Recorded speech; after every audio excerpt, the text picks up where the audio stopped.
Hi everybody, and welcome to another Sketch of the Week video. This week we're going to be drawing Rod Serling, the host and narrator of the classic television show The Twilight Zone, among other things. As you probably read in the newsletter, I had an example of Rod Serling and Alfred as the alien with the cookbook in his hand, as sort of a gag that was up to show. It wasn't a print for sale. It was just supposed to be showing how the black and white live, or not live caricature, but the black and white Comic-Con type commissions look. And I must have had a dozen people ask me to buy that one. In fact, I ended up redrawing it for somebody because they wanted it so badly. So I thought, boy, I guess I better draw Rod Serling.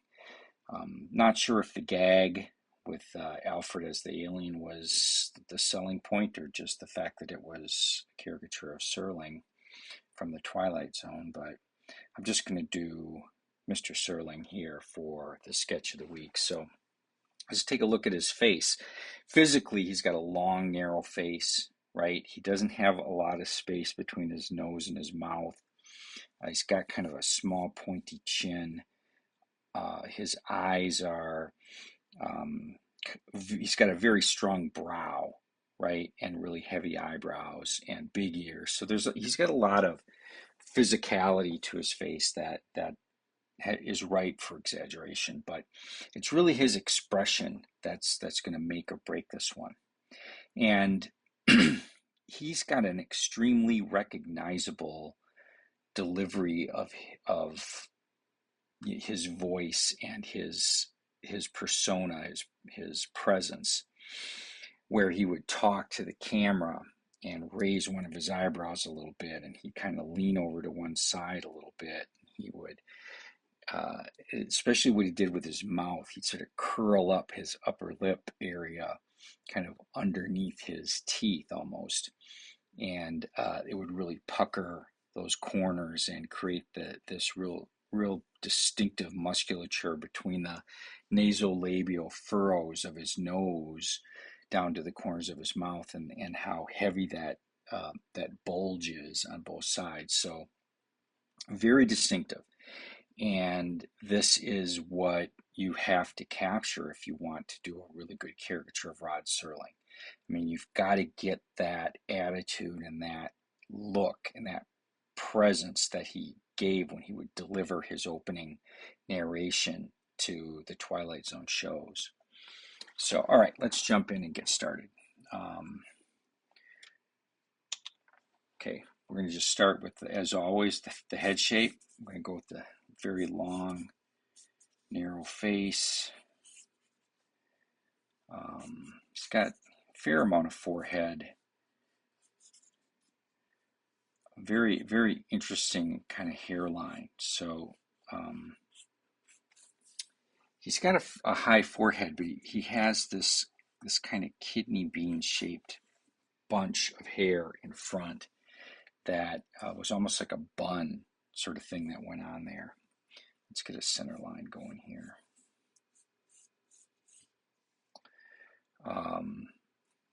It's maybe a little too dark.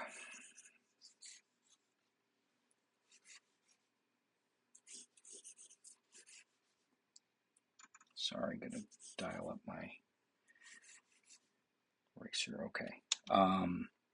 So his T shape, he's got a longer nose, right? It's pretty narrow. And then one of his eyes is, well, his eyes are fairly close together, right? So T-shape wise, I'm gonna do a narrow, like eyes close together, longer stem. Okay. But when it comes to his actual eyes, this eyebrow on this side is up higher, right? And the other side is lower. And that causes, he has a little bit more eyelid on this side, right? And here's his really strong eyebrows.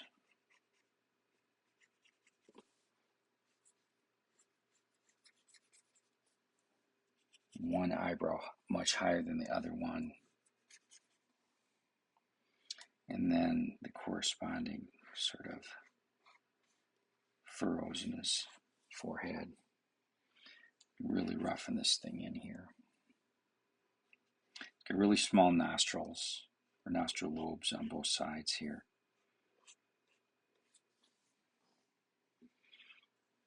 And then this mouth, right? So you really got to get this mouth shape right. And it's kind of a little bit to one side.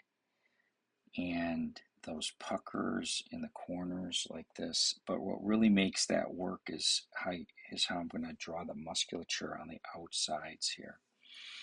Because that pucker in his upper lip is what really creates that odd sort of look in his face, and he's got that notch. Even his bottom teeth are very crooked. You just see a little bit of his upper teeth in this particular angle. And then, of course, the really big ears, right?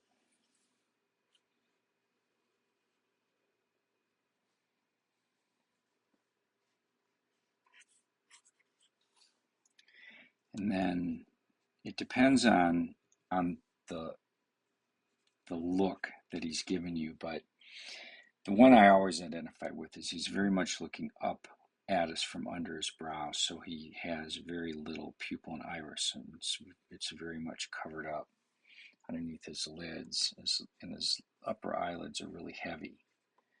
And then you've got a little bit more white underneath, like so. Didn't need to do that.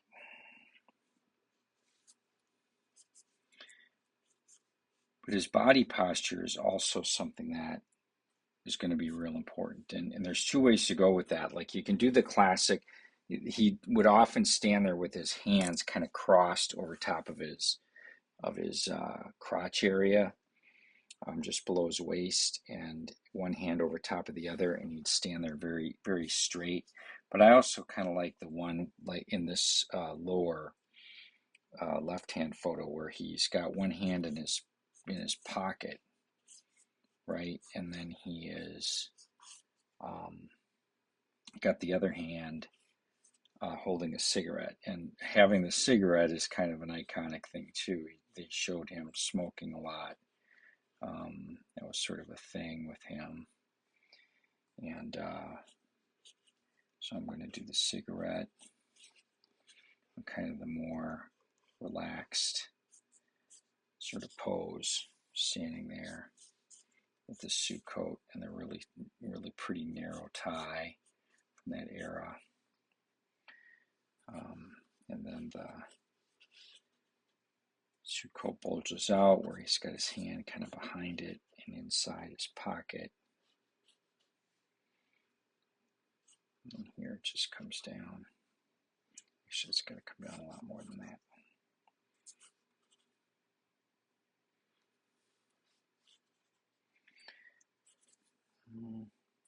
So it's kind of roughed in, but I want to tighten it up a little bit more, I think. Some of those lines went astray here. Let's go ahead and just start tightening it up. And then we'll finish it off at the drawing table, but this needs a little bit more work. This is an old trick. Put another layer on here. It's not a trick, it's just it's sort of like what I do when I'm doing my drawings is I might lighten up the pencil lines with a kneadable eraser by just rolling it over top of the drawing. And here, when you're working digitally, of course, you can just much more easily, none of that work, much more easily just take that layer and drop the opacity way down so it just becomes a really light under sketch, and then you can go on top of it and tighten it up.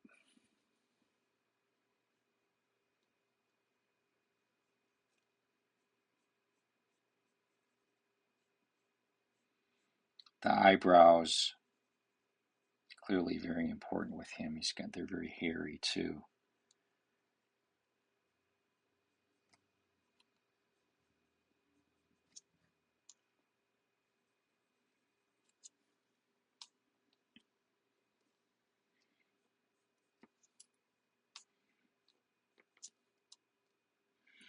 He's got these really small little lobes. His head's turned just slightly in this one. We could probably add some shadows like on this side. Maybe about that a little later.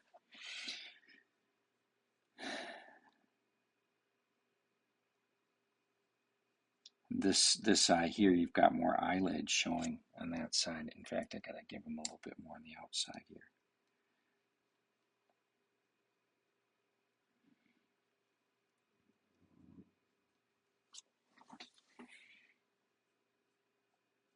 Gotta get this eyebrow up a little bit.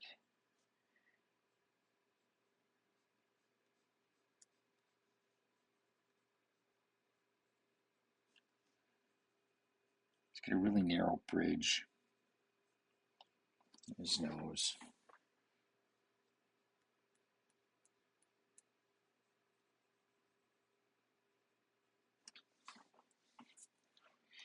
But what's really going to make or break this one, like I said, is the mouth and getting that weird sort of puckery kind of thing that he's got going.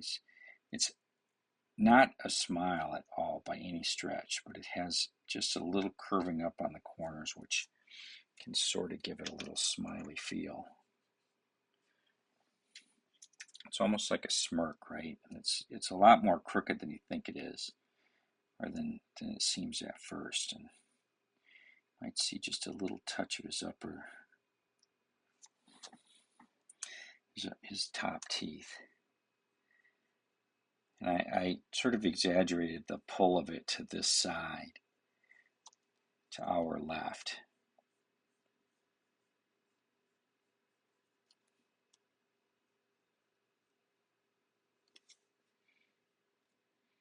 And this sort of what's going on the outside of that. So this part, this real puckered corner of the mouth is important, but also what happens with the furrow lines, the nasolabial furrow lines that come down from the nostrils down to around the corners of the mouth.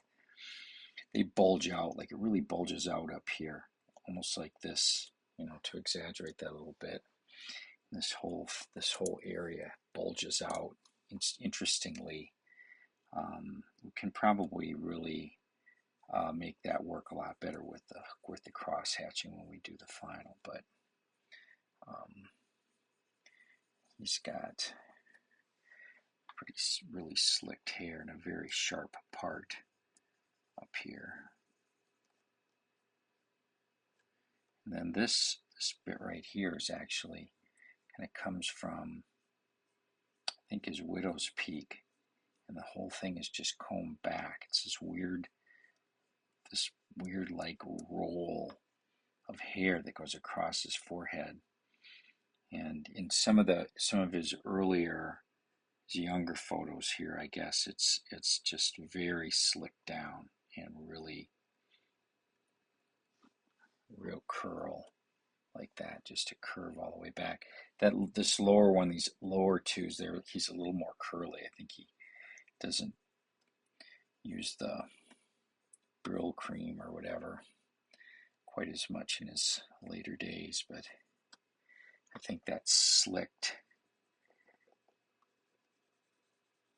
hair is kind of an important look. The classic Rod.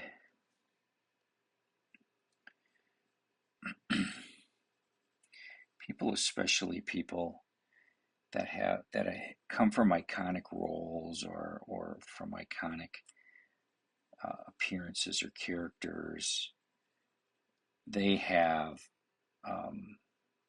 certain elements that are just way too important, not to capitalize on and exaggerate when you're caricaturing them, or at least capture it well. And this, even though they may change their look, later on,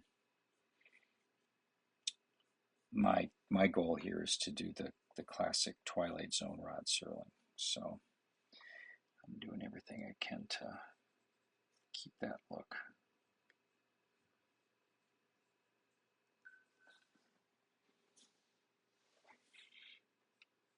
His head tilts maybe a little bit to one side. I could have maybe tilted it more, actually. Let's see.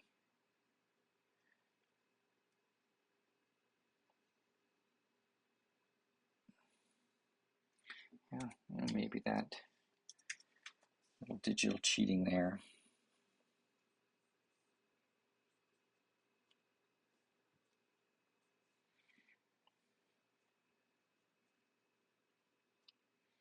Doing some wrinkles in his shirt here.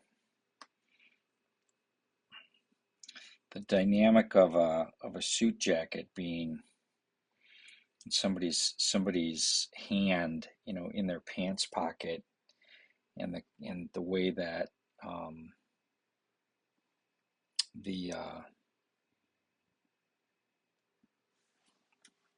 the wrinkles happen. I gotta bring this all lower, I think, because this bunches up, right, and then all of it is. It's really easy to get it too complicated, I think. It's easier just to try to simplify it. So that curves down, and then you've got kind of a curve. And this big curve comes all the way up, basically to where because it pulls, all the material of the suit jacket is getting pulled backwards because it's getting tucked between his torso and the in his hand. It's all being bunched up there, and then this side of it will go down. It's hanging free.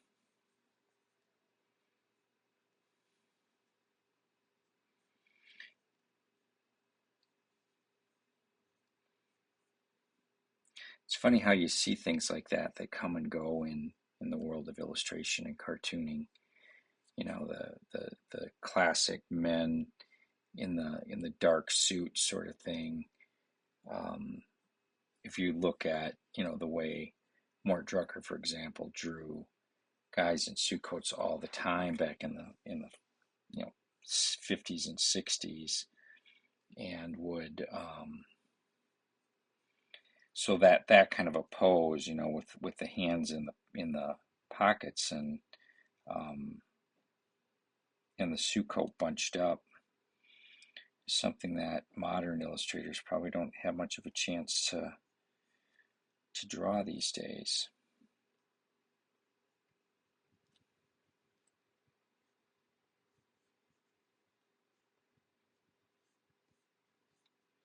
All right. I think we probably spent way more time on this preliminary than we needed to, but it's shaping up. We can move on over to the drawing board and finish this one off.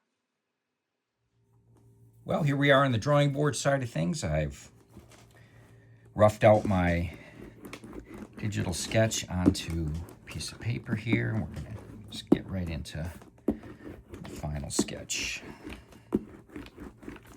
Do my little rolling pin kneadable eraser trick to lighten up my drawing, and we can get into the final. Get a pencil here. Oh, it's kind of short. Let's try this one. All right, here we go.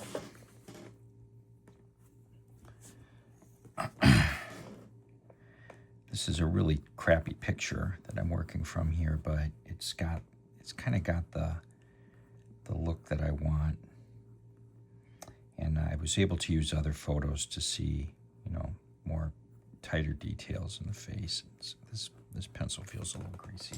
Let's go on to switch to a 3B here. Actually, there's another picture too that this one is the one I'm really using.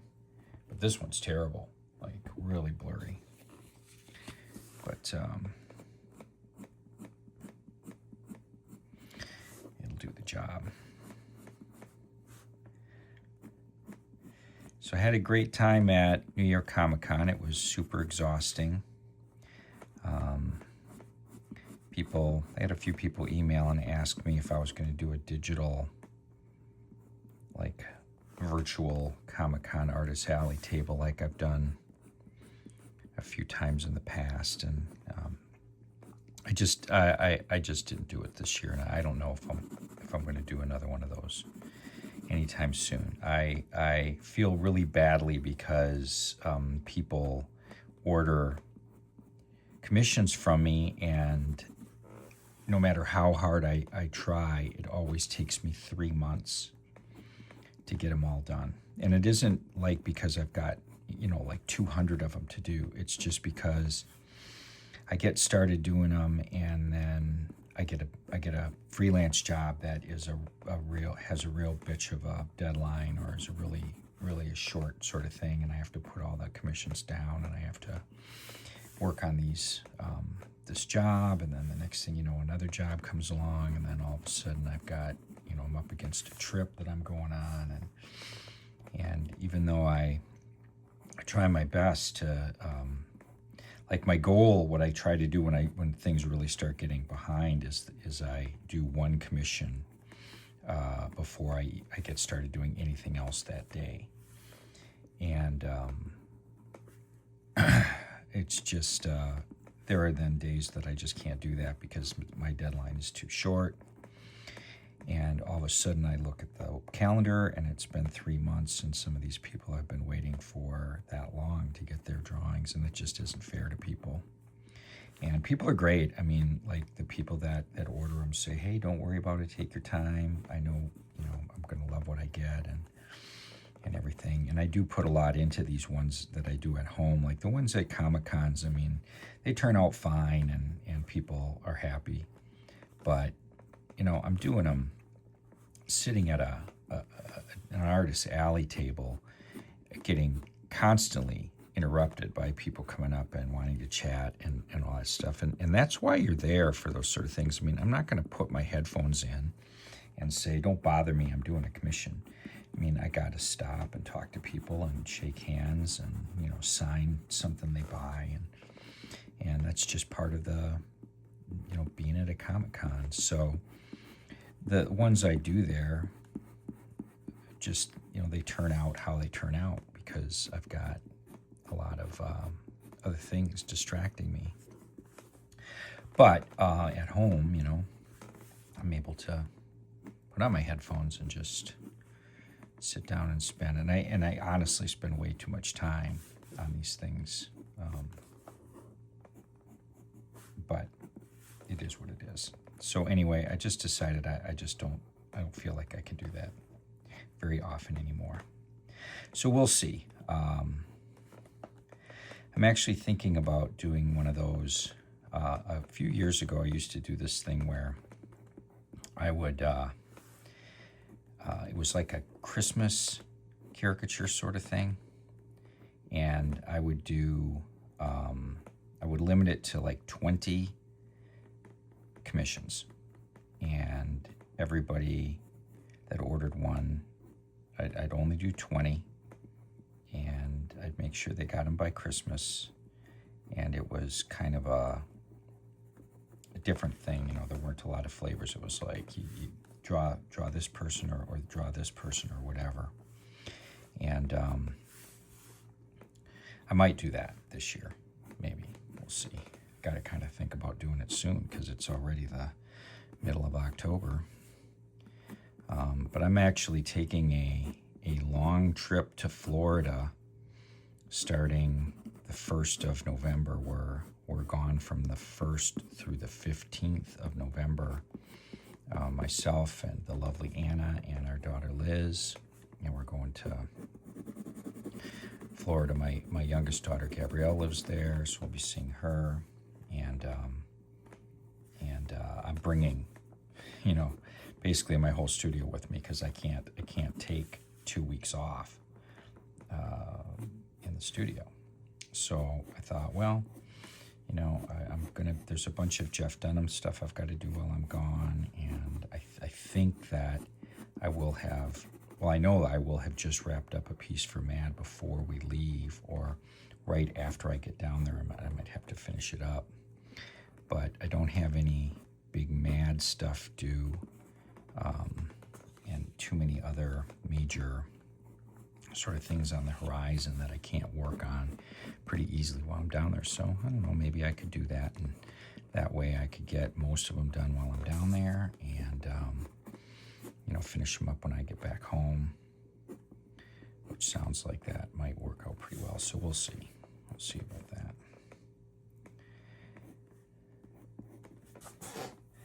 So my little sketch of Rod is progressing here. And like I said before, his mouth and his whole sort of a thing that happens with his upper lip and everything is so principally important to his look and presence. And it's, people know about it. I mean, it's super recognizable. The Rod Serling sort of delivery of his monologue is ingrained in pop culture.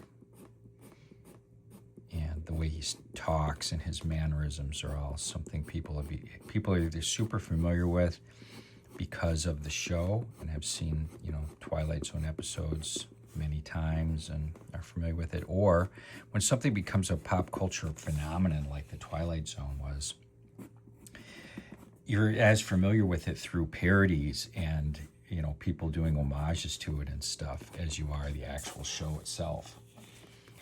So you've seen a gazillion people doing imitations of Rod Serling and this sort of thing, and it almost becomes that you're more familiar with a caricature of him than you are of him in real life. You've seen a lot of parodies and people doing imitations of him.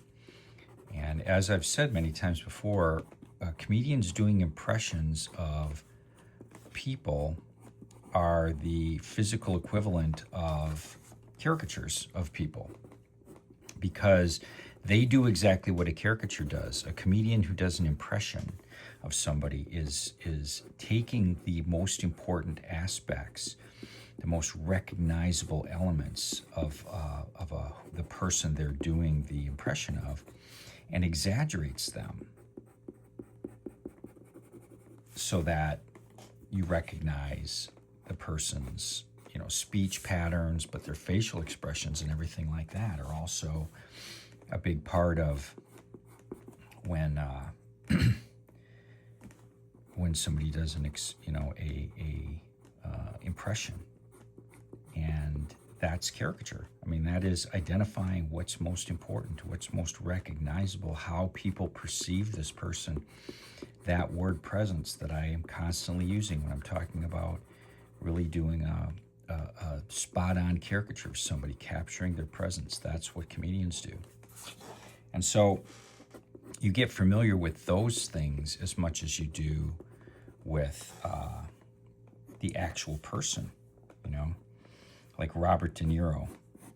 when you see people do Robert De Niro impressions, where he's got the smirk on his face and his eyes are really squinty shut, and he does this thing where he just sort of nods and turns his head here and there, and it's exaggerating certain mannerisms that, if you actually probably had a real conversation with Robert De Niro, he wouldn't be doing all that stuff. That's how you identify him based on certain, really famous roles and stuff that he may have played, and his persona on screen oftentimes. And that's how you become, familiar with him in that way. And I'm going to sharpen my pencil here. So it's kind of fascinating. Whoops, I guess I'm doing all this from off screen. Sorry, guys. Work on his hand and stuff. So, as a caricaturist, you're doing the same thing, only you're doing it with 100% visual. Like you don't get to do the speaking voice. But like I've also said many times, one of the highest compliments you can get as a caricature artist is if somebody looks at one of your caricatures and said, when I look at this thing, I can hear this person talking. And that is, that means you nailed it, because that person, the persona, is captured so well that they can actually hear the voice in their head. And then you know you got it right. So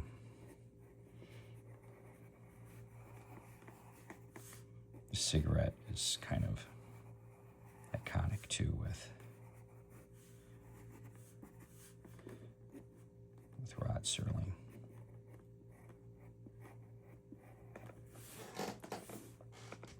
So like I mentioned before earlier in the video, I had this example up, and I'm going to tell the story actually in the newsletter, and so I'll put the sample up that I had, and I was just shocked by how many people wanted to buy that and were disappointed that it wasn't a print.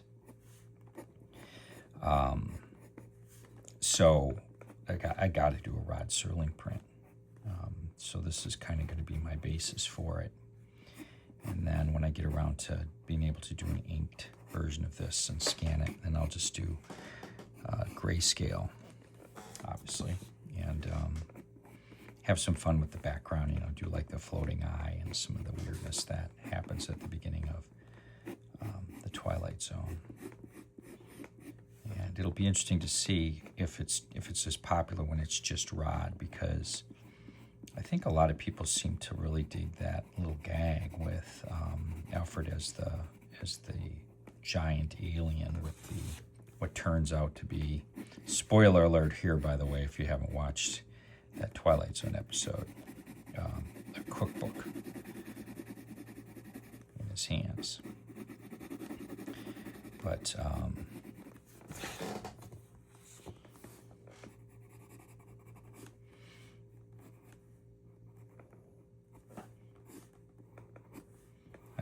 I love drawing folds in clothes.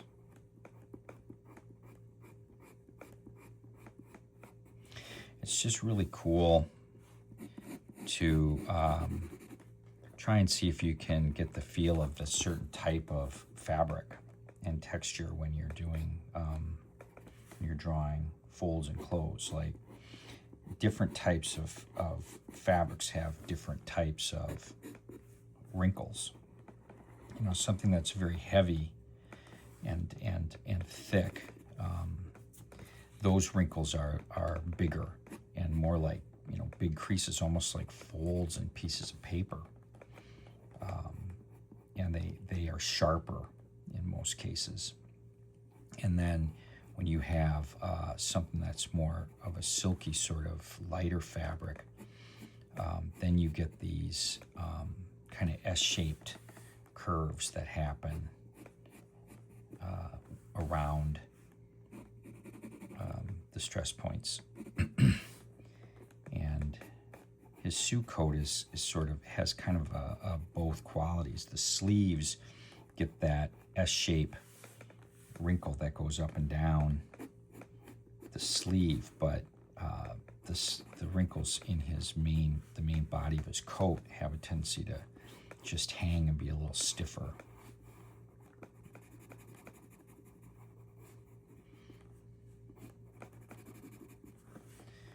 When I was first starting out doing cartooning, and especially when I was trying to break into MAD, and I was obsessed with drawing wrinkles on clothing, and to the point where I did them very badly. Like it was way overdone, and like this bit right here in his sleeve is very close to being way overdone.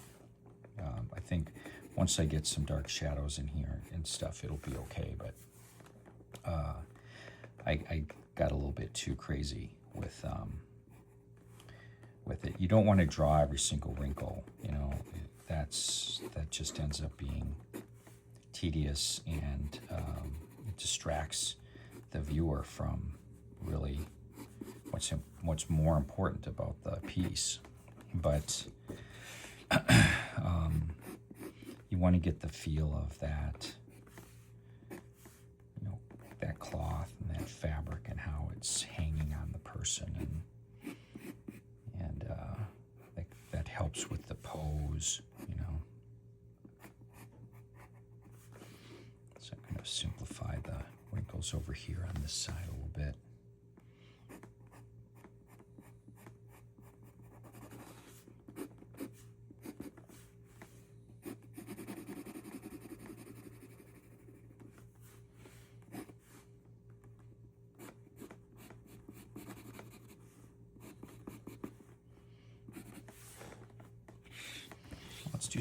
let's do some work on his face here. Do some cross hatching. We can really do some interesting things with the shadows here, I think, on his face, and add a lot of volume to this one. Old black and white, like TV shows and movies and stuff, are just so dynamic, most of them, with the way that they do light and shadow, because that's all they had. You know, they didn't have any color, so everything was about, you know, shadows and how the shadows played on the faces and the areas around them and all that stuff. So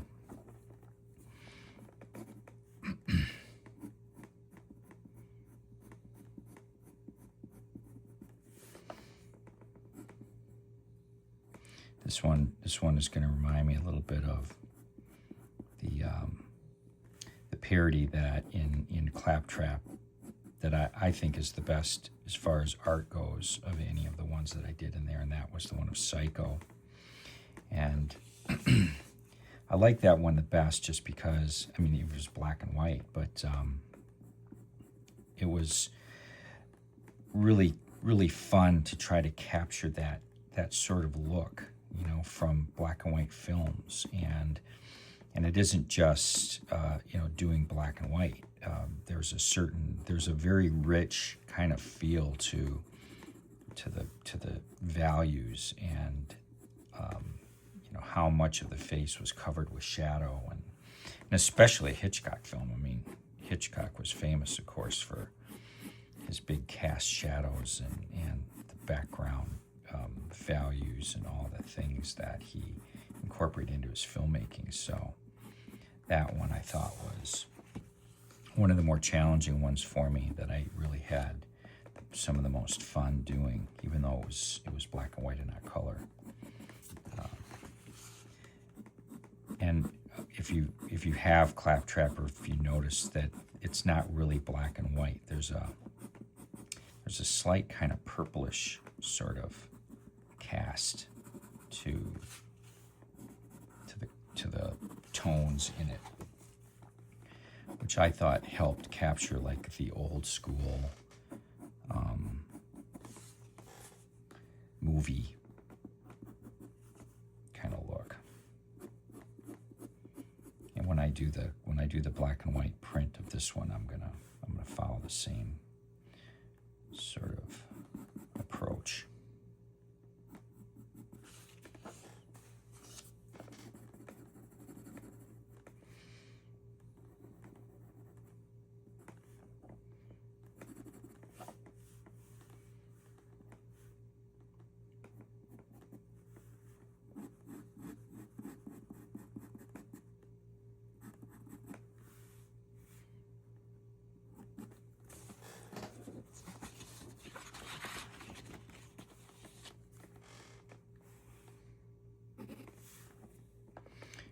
Easily get really wrapped up in doing the cross hatching on this one. Don't want to overdo it.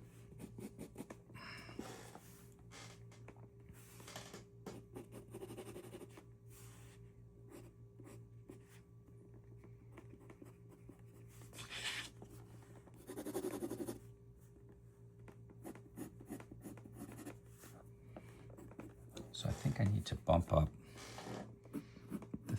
of the line on this side of his face. There's a really hard shadow, but it doesn't cover a lot of his, like the side of his face, you know. It's not like heavy where it goes too far into the structure, but it is really dark right in there.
So I can just add a little bit of shadow right in here to kind of get that bulging upper lip thing going on.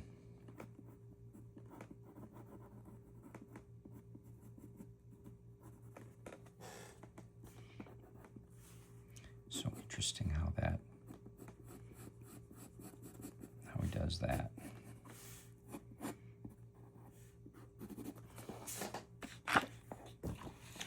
All right, well, this one's coming along pretty well, I think.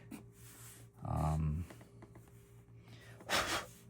have a lot of maybe filling in. I want to do his jacket pretty dark, but I don't know if I think I'll do that all off camera here so we can wrap this one up. 45 minutes is about as long as I think anybody can stomach watching these things. So, all right, there we go. Good start on Rod Serling. Maybe I got to do a Rod Stewart. So thanks for watching. Thanks for being a premium subscriber. As always, I appreciate the support of my little newsletter. And we'll see you next week.